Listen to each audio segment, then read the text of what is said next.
Welcome to Living Chassidus. Together, let's live the Chassidus we learn.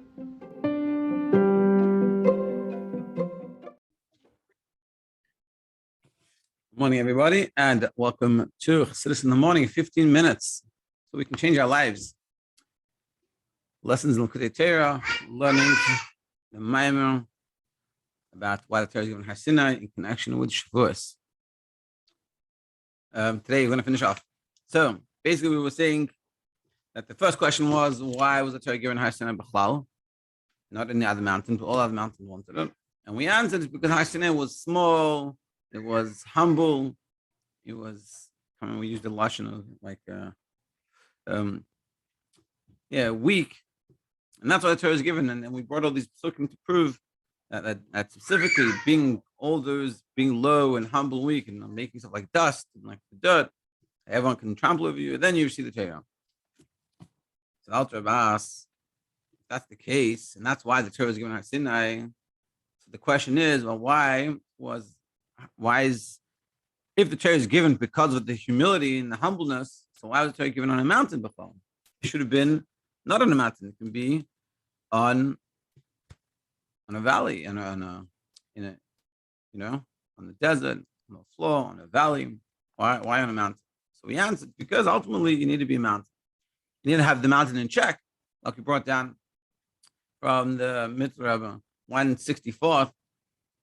Should have yeshus that comes from the Gemara, and Mitzvah explained it's like the kernel or the chaff. You need to have this chaff, this thing that protects it from the winds, meaning from the negative thoughts and things that pull us away. So we have to have that self-esteem. We got to push ourselves to do the right thing.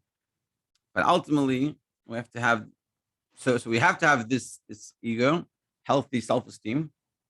But it has to be in check. And this is what we've been talking about. That was the first answer. We gave a second answer that it's another much deeper way of looking at it. It's like what it says in Parak Lamed Daled of Tanya, that even though we have to always be simcha, you're going to say, what about how can we be simcha? If I know I'm holding my nefesh b'hamis. So you have simcha mitzad the nefesh l'kis. The nefesh l'kis is happy because of the fact we have the ability to connect to Hashem, and that's the happiest thing alive. And the sadness is from where on the situation of nefesh b'hamis. I can have those two opposite emotions at the same time.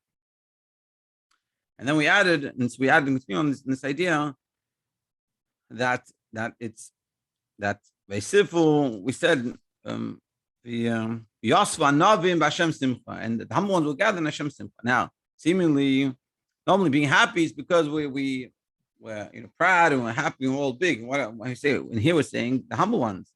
Why? So he said that specifically because this is talking about by inside the nefesh l'kis.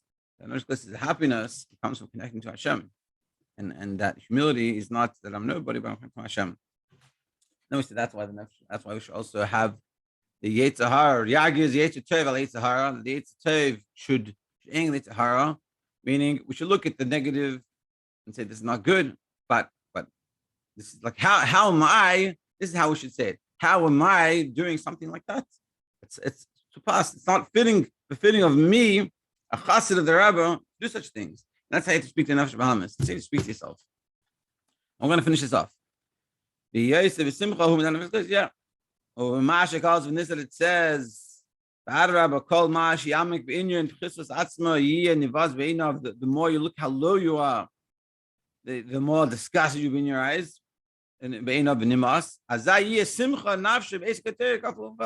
so really saying that you can look at yourself, and this is also a very important point. When you look at yourself and you see all the problems, you say, look how many problems I have. Look how bad I am in what I'm doing. So you have to recognize you're not saying I am bad. I'm doing bad actions. My nefesh b'hamis has got the problem, but I have a nefesh l'kis. My nefesh l'kis is beautiful and it's pristine and it's clean and it's like a brand new dress that you got from the store that looks like $1 million. And I have that all the time. And I can always connect. I can always put it on, so to speak. I can always connect with that. And it's a choice I want to make. And so the more you recognize that you're not performing where you should, the more you can appreciate when you do perform when you should. And that's what it means. That is specifically the humble ones. Yeah. last 2 pages. Inyan Hasinai. Yeah, Yarda Sina al Minister. We said this yesterday. This is why it's called Hasinai, because it calls Sinai from the word Sinna, hatred on the evil characteristic. Something that we do that was not good. We can sit there. This is who I am. Or we can say, like we're saying here, you can say, no, this is not who I am. I don't want to be like this. And I hate this. And this should be changed. And I should work on this. This is called, in Lashon Chassidus, is meriras, bitterness. Not atzlus, depression, but bitterness. Depression causes you to not move anywhere and continue doing the same mistake. Bitterness causes you to change. It's like, I don't know if I said this before. Yeah, but if you read enough letters of the Rebbe, I'm not a big bucky in the Rebbe's letters, but one thing that I noticed, the Rebbe constantly says, how do you know if something is coming from the Nefesh Bahamas, the Nefesh Lakis? It's a hard, it's a tave. How do you know it's coming from the right place in you? The simple question you can ask yourself, and this is an idea that can change your life, and it's such a simple vart. The question you ask yourself, with whatever thought it is, where is it leading me? If it's leading me to do something positive and something good and something helpful for myself, it's coming from Netzah Tov. If it's leading me to something not good, it could be the most honest and truthful thing that exists. It could be me being honest with myself the way I should be. It could be that it's telling me that I'm not sneas. It's telling me I'm not saying brachos, I'm not lighting candles on time, and it's pashut asur. What I'm doing is asur. And I'm calling myself out on it. But the question you're going to ask yourself, when you have that thought, where is it going to lead me? Is this going to help me do another mitzvah now? And if it isn't, it's coming from the wrong place. We shouldn't listen to it. Even though it's true, but it's not coming from the right place. Then what's the point? It's not there to help you. Valderech, like it says, yeah, we should get the Yetzer Hara, Yetzer Tov, to get anger, to cause anger the Yetzer Hara. That to be able to do that, it's about to appreciate the way we have something special to give, and what we're good. And see, I hate when I do the wrong thing. Why? Why do you hate it? Not because it shows how bad I am, but because I could be so much better. I don't want to settle myself for second best. The reg is who gam ken hagba v'isnasus the and this reg is also an elevating. This is also a feeling of supremacy of the Yetzer Hara, like we're saying. Yeah, it gives in. Yeah, this is what we're saying. That because in order to be able to do this, you have to appreciate that you have something worthy of being able to have this fire within you. Now, he ends off. The main bittul is to have iskafion. The main pride, this is how I translate it. However, specifically, this type of pride in serving Hashem and overcoming the evil inclination is the main and selfless dedication to Hashem. That the ultimate is you give yourself bittul, is iskafion, is you follow orders, and you follow along, and this is what you're doing. But this is the second answer we gave. The first answer to why on a mountain, Dafka? One of the reasons is because you have to be a mountain. If you're not a mountain, you're never going to achieve anything. But the second answer we gave is that you have to have this level of strength of the mountain, and even though you'll see in yourself things are not so good, but you'll have the mountain is coming from Nefesh Lakis. The first level just we have to be a mountain b'chlal. The second level has to be a mountain of Nefesh Lakis, and I have to mevatel the Nefesh Bahamas. He has a beautiful footnote of here I wanted to read. He says on page 9, if anyone has the copies. So he says on Shavuos in 1950, in Teresh Menachem, volume 1, page 88 to 90, the Rebbe brought the Frierdiker as a maimon on this pasuk, V'yasa Navim B'Hashem Simcha, and gathered that the humble ones will increase their joy in Hashem. This is what the Rebbe explains. Listen to this beautiful, beautiful verse. And explain that in short. A humble person is someone who is very strong in his opinions, and he does everything with a great conviction. The fact that he is humble isn't because he thinks he's nothing. Rather, he knows his own capabilities and strengths and knows that they are very important. But since he recognizes the truth that everything that he has is only from Hashem and what he inherited from his forefathers, Abraham, Yitzchak, and Yaakov, he doesn't attribute any greatness to himself. Therefore, he doesn't feel himself. The Rebbe is saying, it's not that you don't know how good you are and what you have. You know it all, but you just don't give yourself all the credit. And this is what it's meant to be like. This is the bit we're talking about. But it's not, I'm a nobody. I'm the greatest person to ever live. But it's not my doing. It's like it says about the Chassidim. We say this in this brings down Hayom Yom in the assessment Tshuva. When it goes through all the levels of Tshuva, one thing it talks about being anav. Tamim maybe Tamim Hashem Lakecha, and being Tamim, being sincere, was that Chassidim would hide. The Chassidim in the time of the Alter Rebbe in those days, they would hide a lot of what they did because they didn't want people to give them credit. Meaning they realized that they were gifted with this. That is gifts. It's like a person that is gifted to be able to sit there and learn for hours. So you're gonna come and say, "Oh, look how good this guy is. He can learn for hours. Look how good she is. It's amazing." But it's not. They didn't work on themselves to get there. They're just naturally talented in that way. So it was inappropriate to get the credit for it. So that's what I was trying to hide. That's what we're saying. It's not that you don't have any convictions and you just push over. You're very strong in the conviction. You know exactly what you want. You know exactly what's right, and you're forceful with it. The little kunz, the trick is that you realize that it's not yours. You know, and everyone has these talents. We have to recognize the talents. We have to see what they are. And we have to really cook in it. But together with that, we have to recognize that it's not necessarily just our doing, and it's been given to us as a gift. However, the fact that he doesn't feel himself isn't because he puts himself down, but because he totally puts himself aside, since he recognizes the truth that it is not from his own effort and accomplishment. It's not that he doesn't feel himself at all, but he's recognized it's not all him. That everything that he's doing, it's his, but he's not from his own work as much as it was given to him as his gift. This type of selflessness and humility that comes from recognizing the truth is what allows him to experience the joy of the godly soul. And with this, you can experience the joy of an nefesh elokis.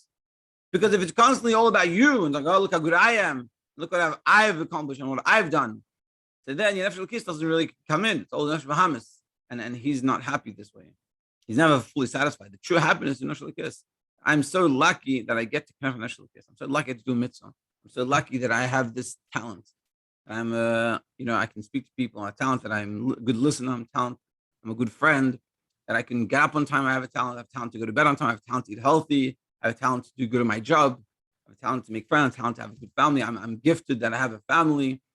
These are all things that we recognize that it doesn't get your ego in the way, and that helps you connect with the nefesh elokis. The Rebbe ends off that the same idea applies to a chassid and Rebbe. A chassid needs to know, and this is a very, very powerful message. It's for all of us. A chassid needs to know that the Rebbe has given him power and capability to fulfill his shlichus. We have to recognize that we are chassidim of the Rebbe, and the Rebbe has a mission for us, a specific mission. And we have to recognize this. And not just we have a mission, we have the ability to accomplish that mission. And as long as he knows that it is not his power and accomplishments, but he's just using what was given to him, then through his selflessness that comes from recognizing the truth, the chassid will have the strength to accomplish whatever the Rebbe wants from him, regardless of any opposition from his own animal soul or someone else's animal soul, since he's just doing the Rebbe's power. And the Rebbe is saying that if you recognize that I have a shlichus, the first thing we need to do is recognize the Rebbe has a shlichus for you. And the second thing we need to recognize that the Rebbe has a shlichus for us, it means we can accomplish it. We just got to recognize that we can accomplish it. And it's not coming from us. We have the Rebbe's ability. It's like I said, the story of Rabbi Groner from Australia over Shalom, that the Rebbe asked him to do something. And he did, and he worked with all his might to do it, and he wasn't able to accomplish. So he wrote back to the Rebbe, I wasn't able to, I'm really sorry. I put in everything I could, and just wasn't able to be successful in this mission. And I know I grew in a little bit. I grew up in Australia, Melbourne, and he's a powerhouse. So if he tried, it means he tried. He wasn't a stomach guy. So the Rebbe asked him, I don't know how the whole conversation was. It feels like in Yechidus or something, because in Australia and America, pretty fine, especially in those days. But the Rebbe asked me, he said, if I was there, would I be able to achieve it? So he said, yeah, the Rebbe can achieve it for sure. The Rebbe said, if that's the case, then now you can go and achieve it. And I think this is exactly what the Rebbe was saying. With your own koiches, with your own nefesh bahamis, you're limited and maybe you can't do it. But you have to realize that what is the true bittul we're talking about? You have to recognize you're a mountain, that I am a shliach of the Rebbe. That's my mountain. I'm a shliach of the Rebbe. And what does the Rebbe have? He has a mission for me to accomplish. And I have this mission, and I'm going to accomplish it. and nothing's going to get in the way with it. Even though my Nefesh Ham's going to say, you are going to accomplish your shliach the Rebbe. Who do you think you are? You know what you did? You know what you did yesterday? You know how you acted? You know how you spoke to that person? You know how you did it? Whatever it is that we say to ourselves. We're saying, yeah, I'm a mountain. I'm a shliach. And what do I have to achieve? I don't know. There has something for me to achieve. And I'm going to, and if we know, then go achieve it. And if we don't know, live our lives like with everything's a mission. I'm trying to fulfill that mission. And you push yourself and you go. And with that, you'll achieve greatness. And this, my friends, is the end of the Maimon.